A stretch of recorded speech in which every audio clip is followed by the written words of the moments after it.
My parents cut me off for 6 years. Now they're begging me to save my sister's life, and then I. Growing up, I never truly felt like I belonged in my own home.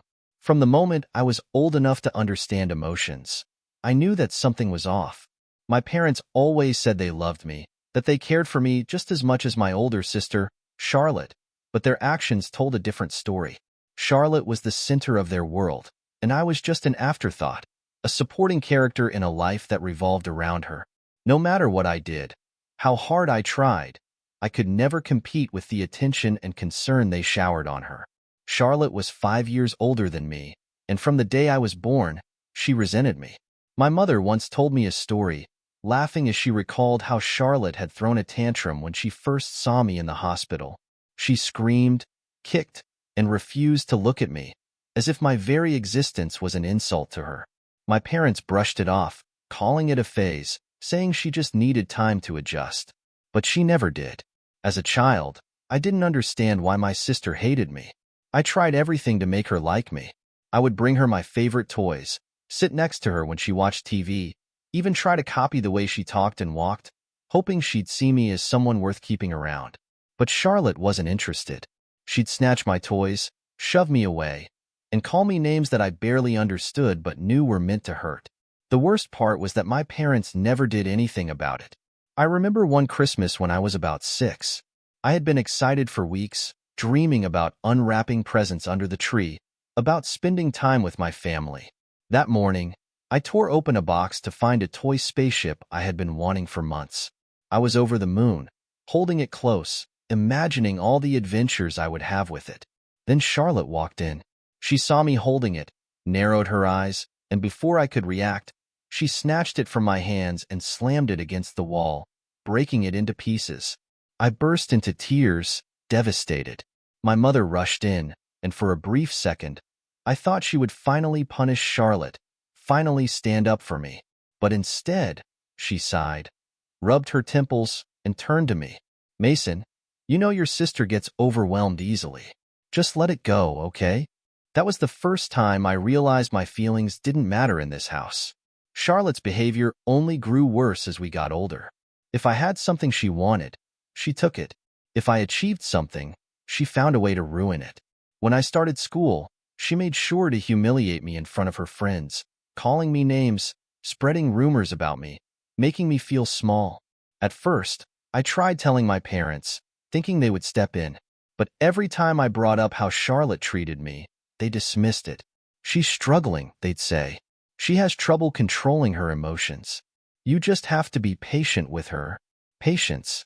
That was the word I heard the most growing up. I had to be patient with Charlotte's moods, patient with her outbursts, patient with her jealousy. But no one ever asked her to be patient with me. By the time I turned 10, I had stopped expecting anything different. I accepted that my birthday would never be about me, that any excitement I had would be overshadowed by Charlotte's tantrums. It became routine. Whatever I looked forward to, Charlotte would destroy.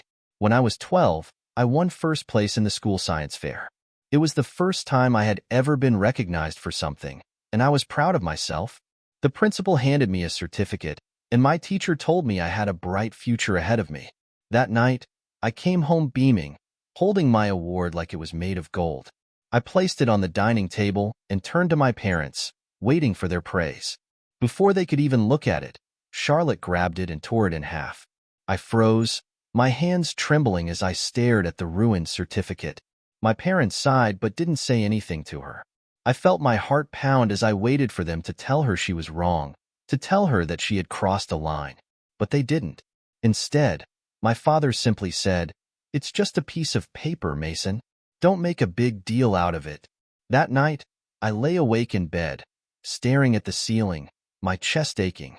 I had worked so hard, and it meant nothing to them.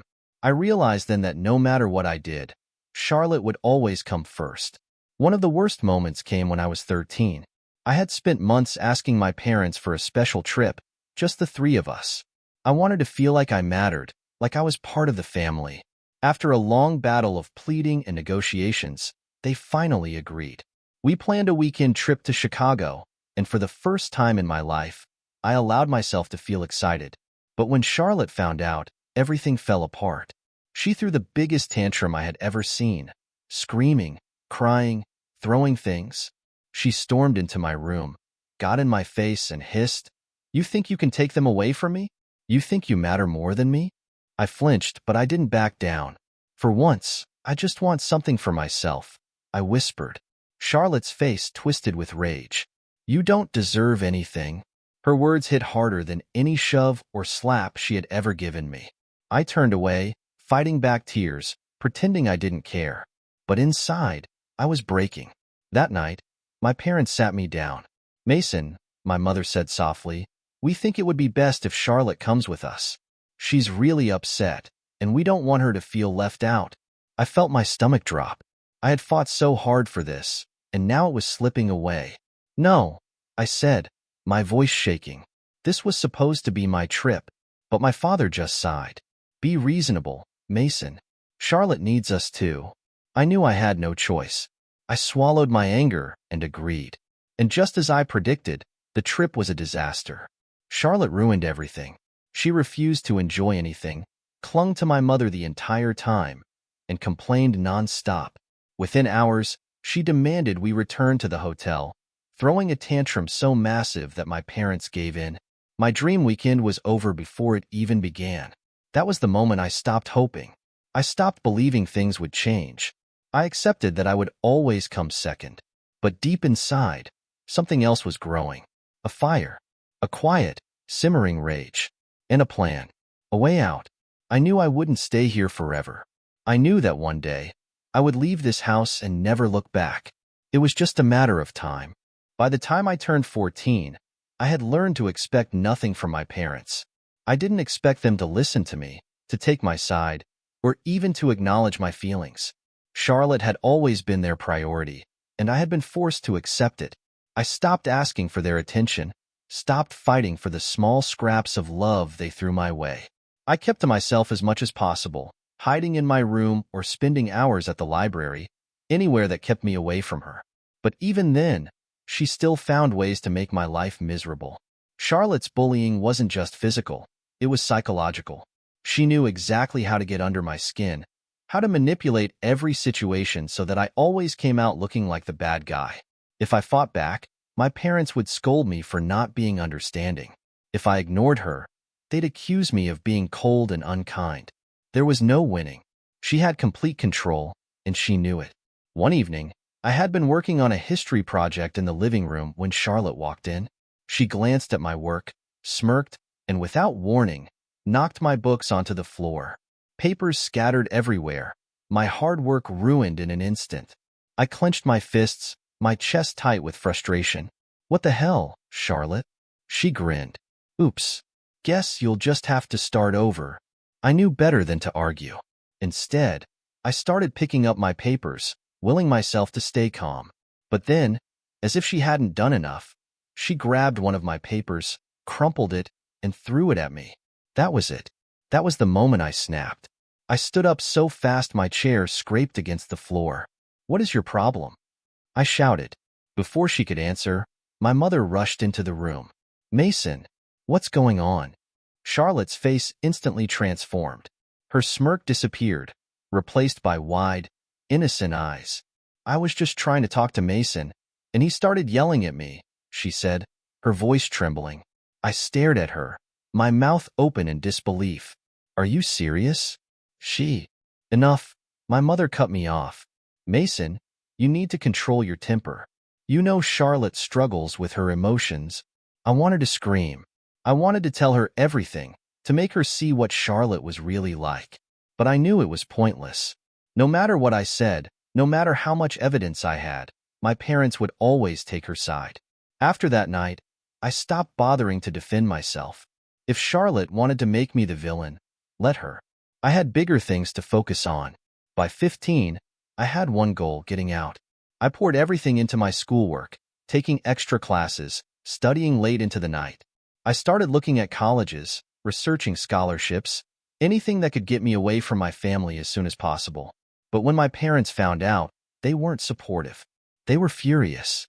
One evening, I was in my room filling out an application when my father walked in, his expression tense. He snatched the papers off my desk before I could react. What's this? I swallowed hard. College applications. His jaw tightened. You're planning to leave? I nodded. Yes, I need to. My father's eyes darkened. And what about Charlotte? Who's going to take care of her? I felt my stomach drop. What? We always planned for you to stay and help, he said. Charlotte needs you. I could barely process what I was hearing. Are you serious? You expect me to put my entire life on hold for her? My mother stepped into the room then, her expression softer, but just as determined. Mason, you know Charlotte can't function on her own. She needs family around her. I took a step back, shaking my head. No, no way. I'm not spending my life cleaning up after her. That's when my father said the words that changed everything. The reason we had you was so Charlotte wouldn't be alone. You were supposed to be there for her. My breath caught in my throat. My vision blurred. I stared at him, unable to move, unable to think. They hadn't wanted me for me. I was never meant to be my own person. I had been born to serve Charlotte, to be her caretaker, her safety net. That was my role in their eyes. I felt something inside me break. My mother quickly tried to backtrack, reaching for my arm. Mason, we love you. That's not what he meant. I pulled away. No, that's exactly what he meant. The weight of it all crushed me. I wasn't their son. I was their insurance policy. I didn't say another word. I just turned around and walked out of the room, locking the door behind me. I stood there, my heart pounding, my whole body shaking. I had always known, deep down, that I wasn't as important to them as Charlotte. But to hear it confirmed? To know that my entire existence had been planned around her needs? I refused to cry. Instead, I sat at my desk, staring at the college application in front of me. I was getting out, no matter what it took. The next few months were a battle. My parents did everything they could to make me feel guilty. They reminded me every day how much Charlotte needed me, how selfish I was being. They tried to convince me that college wasn't necessary, that I could have a good life right there in our town. My mother talked about how much money I would save by staying home, how I wouldn't have to worry about rent or bills. My father told me that family comes first, but I didn't care. I was done playing their game. The moment I got my acceptance letter, I packed my bags. My parents begged me to reconsider, even threatened to cut me off financially. But I had a backup plan. I called my grandfather, Henry, the only person who had ever truly been on my side. When I told him everything, he didn't hesitate. Come stay with me until you leave for college, he said. We'll figure everything out. And just like that, I had my escape. The night I left, my parents didn't even try to stop me. My father just stood there, arms crossed, shaking his head in disappointment. My mother had tears in her eyes, but she didn't say anything. And Charlotte? She watched from the doorway, smirking. Good luck out there, she said mockingly. You won't last a year. I ignored her. As I stepped into my grandfather's truck, I felt something I had never felt before. Freedom. I didn't know what the future held, but I knew one thing for sure. I was never coming back. The morning I left home, I felt nothing. No sadness, no hesitation, just a quiet, steady determination. I had spent years feeling like I was drowning in a house that never felt like mine, suffocated under the weight of expectations I never agreed to. Now, I was finally breaking free. I had packed my bags the night before, stuffing clothes and essentials into a duffel bag. My acceptance letter from a university across the country was folded neatly in my pocket, proof that I had a future waiting for me, one that had nothing to do with Charlotte or my parents. My grandfather, Henry, arrived at sunrise. He pulled up in his old truck, the engine rumbling softly as he stepped out, arms crossed, eyes scanning me with understanding. He didn't ask if I was sure about leaving. He didn't try to convince me to stay. He just opened the passenger door. Let's go, he said. I walked past my parents without a word. My mother stood in the hallway, arms crossed, her expression unreadable. My father sat in his chair, staring at the television as if nothing was happening. Charlotte wasn't even awake. It was fitting, really. The last moment I shared with him was just like every other moment in my life. Silent, unimportant. The first few weeks at my grandparents' house were strange. For the first time, I wasn't constantly looking over my shoulder, waiting for Charlotte to ruin something. I wasn't walking on eggshells, trying to predict my parents' moods. The house was quiet, peaceful. My grandmother made breakfast every morning, actually looking at me when she asked how I was doing. My grandfather took me out to run errands, treating me like an adult, asking about my plans, my dreams. At night, I lay in bed and stared at the ceiling, waiting for the familiar weight of anxiety to settle in. But it never came. Leaving home had been the best decision of my life. Of course, my parents didn't make it easy. A week after I left, my mother called me. I let the phone ring until it went to voicemail, but I listened to the message later. Mason, I don't know what you're trying to prove, but you need to come home. You're being immature. You don't understand what it means to be part of a family. I deleted the message. The next call came from my father. His tone was colder, more final. If you leave now, don't expect us to be there when you come crawling back. I never called back. That was the last time I heard from them. For 6 years, I built my own life. I put myself through college, working late nights at a diner to pay for rent and tuition. I made friends who actually cared about me. I built a future without my family. It wasn't easy, but every struggle, every sacrifice was worth it. Because it was mine. After graduation, I landed a job in Seattle.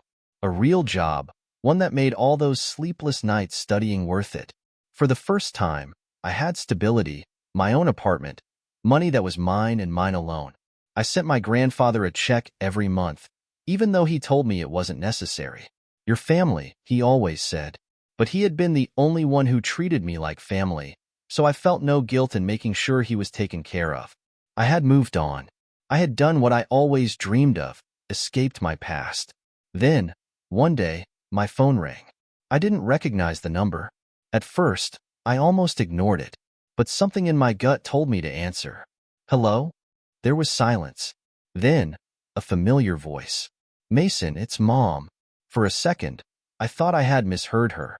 The last time she had spoken to me, it was to warn me that I would be on my own if I left. Now, she was calling me after 6 years of silence? I didn't say anything, waiting for her to speak. We need to talk, she continued, her voice hesitant. It's about Charlotte. Of course it was. I exhaled sharply, gripping my phone. What do you want? She sighed. Mason, please. This isn't easy for us. It seems easy enough, I replied flatly. You ignored me for years. Now, suddenly, I'm worth a phone call? There was a pause. Then, another voice came through the speaker. My father. Mason, he said, his voice tired. We made mistakes. We know that now. I almost laughed. Mistakes? That was what they were calling it? A lifetime of neglect, of treating me like I didn't matter, of only seeing me as Charlotte's future caretaker. Just mistakes? Why are you really calling? I asked. There was a long silence before my father finally spoke. Charlotte's in trouble. I leaned back, staring at the ceiling. And she's facing legal trouble, my mother admitted. She got into an altercation with some kids in the neighborhood. She's been charged with harassment. That didn't surprise me. She needs help, Mason. My father continued. We're struggling. We've spent so much on her medical bills, and now with the court fees, we're drowning. I cut him off. Let me guess. You need money. Neither of them said anything. That was all the answer I needed. I let out a bitter chuckle. You ignored me for 6 years. You never checked in, never asked how I was doing. But now that you're out of options, I suddenly matter. My mother's voice cracked. It's not like that. It is exactly like that, I snapped. You don't care about me. You never did. You just want something from me, like you always have. Mason, please, my father said, his voice breaking. We're family. No, I said, my voice steady. We're not. There was a silence on the line, heavy and suffocating.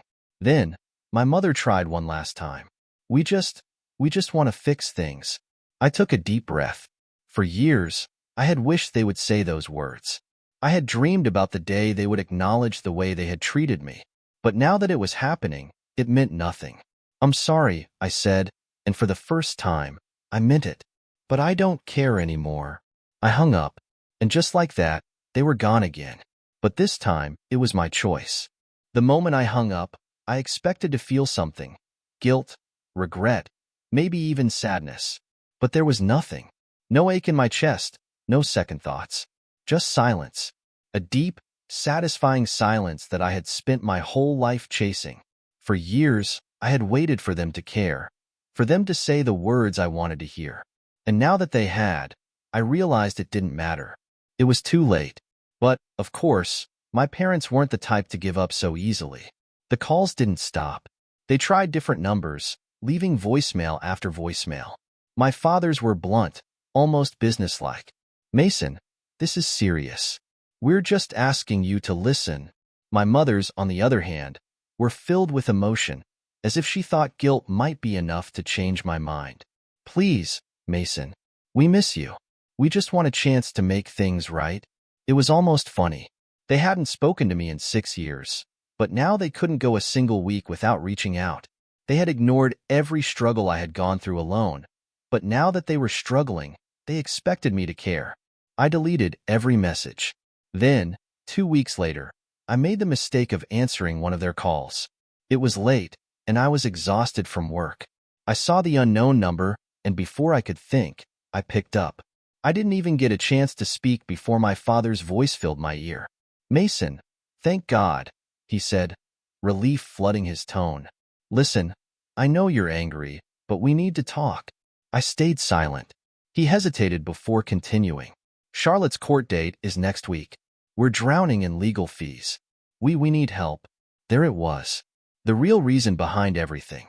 I exhaled slowly. "You're unbelievable. Mason, please." My mother's voice cut in. "We wouldn't be asking if we weren't desperate." "That's the problem," I said. "You wouldn't be asking if you weren't desperate." Neither of them said anything. I could hear them breathing on the other end, scrambling to find the right words. We want to mend things," my father tried again. "We don't want it to be like this." "You don't get to decide that now," I said. "You made your choice 6 years ago." My mother sniffled. "We were wrong, Mason. We should have reached out sooner." I almost laughed. "You mean before or after you realized you needed my money?" "That's not fair," my father snapped. "No," I said, my voice sharp. "What's not fair is spending my entire childhood feeling like I was nothing. What's not fair is being expected to give up my life for someone who made mine miserable. What's not fair is you only seeing me as useful when you need something." There was a long, heavy silence. Then, finally, my father spoke again, his voice tired, defeated. "We're trying, Mason. Try harder," I said, and I hung up. After that, the calls stopped. For a while, I thought that was the end of it, that they had finally understood I wanted nothing to do with them. But a month later, they found a new way to get to me. One night, my grandfather called me. I could tell something was wrong the second I picked up. His voice was heavy, strained. "Your parents came by today," he said. I stiffened. "What?" "They wanted to talk," he continued. "Said they were trying to make things right with you." I clenched my jaw. "What did you say?" "The same thing I always say," my grandfather sighed. "That they had their chance and they blew it." A warmth spread through my chest. He had always been the only one on my side. "They left after a while," he said. "But Mason, listen to me. I think they're going to keep trying. They're desperate." I exhaled slowly. "I know." That night, I laid awake, staring at the ceiling, my mind racing. I knew my parents. I knew they weren't the type to stop until they got what they wanted. And what they wanted was my help. Not me, not my presence in their lives, just my help. And I wasn't going to give it to them. The next week, I finally agreed to a video call. I wasn't sure why I did it. Maybe I was curious. Maybe I wanted closure. Maybe, deep down, I just wanted to see if they had really changed. When their faces appeared on my screen, I barely recognized them. My father looked older, his hair grayer, his eyes more sunken. My mother looked tired, worn down in a way I had never seen before. They both stared at me like they weren't sure I was real. "Mason," my mother whispered, "you look different." I leaned back in my chair. "Yeah, I grew up." She winced. My father cleared his throat. "We just wanted to see you." I let the silence stretch before I finally spoke. Cut to the chase. My father sighed, rubbing his forehead. Mason, we meant everything we said. We were wrong. About so many things. My mother nodded. We miss you. I studied them carefully. For a second, I almost believed them. But then my father continued. We need help, Mason. There it was.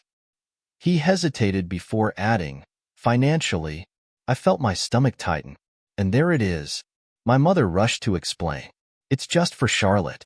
Her legal fees are piling up. The therapy sessions, the evaluations. We're drowning. I stared at them, my mind spinning. She's sick, Mason, my father added. She needs help. I shook my head slowly. She needed help years ago. You ignored it, just like you ignored me. My mother's eyes filled with tears. Mason, please. She's still your sister. No, I said, my voice firm. She was never my sister. She was my bully. And you let it happen. They both flinched. You only see me as a solution, I continued. Not as your son. Not as a person. Just a way to fix your mistakes. My father swallowed hard. That's not true. Then prove it, I said. Because I don't believe you. Neither of them had an answer. I let the silence hang before finally sighing. I wish you well, but I don't owe you anything. Mason, I'm done, I said. For good this time. And then, just like that, I ended the call. For the first time in my life, I felt free. After I ended the call, I sat there for a long time, staring at the blank screen. I expected to feel something, anger, sadness, maybe even regret. But all I felt was relief. The weight I had carried for years, the burden of hoping my parents would one day change, had finally lifted. It was over. I had given them a chance, and they had proven, once again, that I was nothing more than a solution to them, nothing more than a last resort. I didn't hear from them for a while after that. No more calls, no more messages. At first, I thought maybe they had finally accepted it, that they had finally understood I wanted nothing to do with them. But deep down, I knew better. My parents never gave up when they wanted something. They just changed their strategy. A month later, my grandfather called me again. The moment I picked up, I could hear the frustration in his voice. They came back, he said. Your parents. I felt my jaw tighten. What did they want? The same thing, he sighed. Money. Help with Charlotte. I closed my eyes, exhaling slowly. And what did you say? The same thing I always say, he replied. That it's not your responsibility. A warmth spread through my chest. He had always been the only one who understood. The only one who had ever really been on my side. They left after a while, he continued. But I don't think this is the last time. I sighed. I know. The next few weeks were quiet. I focused on work, on my own life, on the things that actually mattered. For the first time, I allowed myself to enjoy the peace. No more waiting for my phone to ring. No more wondering when my parents would show up again. But then, the final blow came. It was late one night when I got the text. It was from my mother. A single, desperate message. Please, just talk to us. Charlotte is in serious trouble. I stared at the screen, my chest tightening. Against my better judgment, I called her. She answered immediately, her voice shaky. Mason? What happened? I asked, my voice flat. She sniffled. Charlotte. She violated the restraining order. I closed my eyes. Of course she did. She went back to the neighborhood. My mother continued, her voice trembling. She confronted one of the parents who pressed charges against her. She lost control. They called the police. She's been arrested. I waited for the inevitable. We don't have the money for bail, my mother whispered. Please, Mason. She's your sister. There it was. I exhaled slowly, gripping the phone. You think I care? She gasped softly. Mason, how can you say that? Because it's the truth, I said. She made my life a nightmare. She never once showed me an ounce of kindness. And you let her get away with it. You expect me to help her now? She's sick, my mother pleaded. She doesn't know how to control herself. She's an adult, I snapped. She knows exactly what she's doing. Silence. Then, my father's voice cut in. We just thought, maybe... No, I interrupted. You thought wrong. My mother started crying. Mason, please. No, I said, my voice firm. This is the last time we're ever going to have this conversation. I will not help you. I will not send you money. I will not be involved in this mess. You're on your own. Mason. Goodbye, Mom. And this time, I knew it was for good. The next morning, I blocked their numbers. I deleted every message. I erased every trace of them from my life.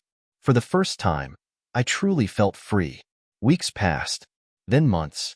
My parents never tried to reach me again. From what I heard through my grandfather, Charlotte had been sentenced to court-ordered therapy. My parents had to pay another fine, and a few families in the neighborhood had filed restraining orders against her. They were finally facing the consequences of their choices. As for me, I moved forward. I built the life I always wanted, free from their expectations, free from the weight of my past. I visited my grandparents as often as I could. I made sure they knew how much they meant to me, how grateful I was for them. One night, my grandfather and I sat on the porch, watching the sun dip below the horizon. He took a slow sip of his coffee, then glanced at me. You did the right thing, kid. I nodded, staring out at the sky. For the first time in my life, I didn't need their approval. I didn't need their love. I was finally enough. And that was all that mattered.